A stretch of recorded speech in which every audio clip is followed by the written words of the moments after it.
Come and have a look with me to this beautiful toolkit. Let's go in.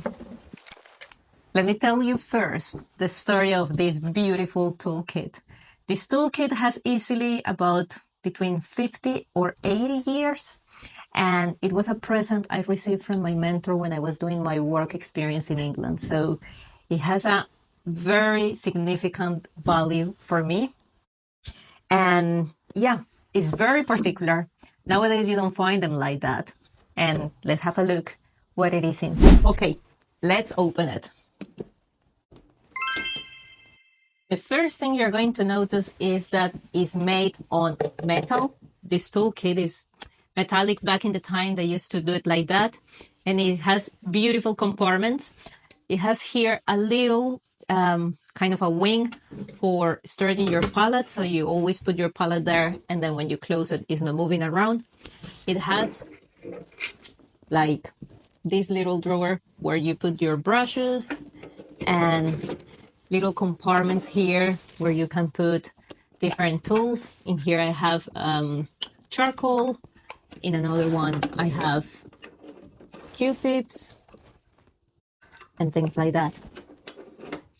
It also has the jars for the white spirits. You could open it here, and here you could have your oils. It's very small. As you can see, you only can put one tin of paint. And here at the bottom, you store as your cloth and things like that. So when I received it, the toolkit was in a very poor condition. So I sanded everywhere, painted, and give it a little bit of love.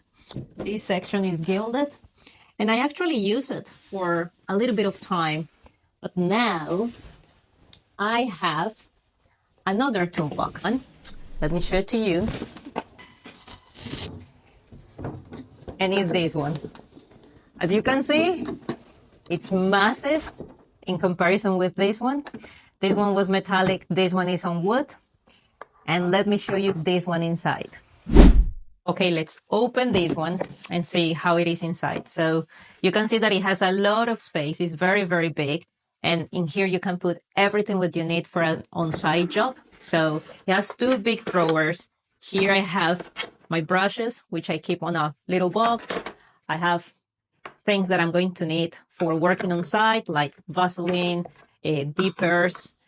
Here I have my malt stick and also some pencils to trace things on wood, on plastic, on metal, on anything.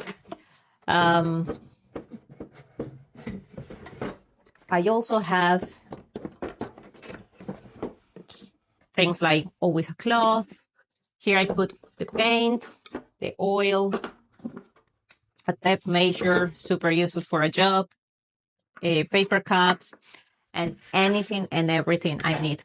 Here I usually put my palette, or I put it over here, and then I fill the toolkit with everything what I need. There are things that I always keep on my toolbox, and are things that you always need on any type of work on site. So if you want to know which are these items, I have created a PDF that you can download for free, and then that will help you to build your own toolkit. Check the link in the description and download the PDF. Thanks for watching. Bye-bye.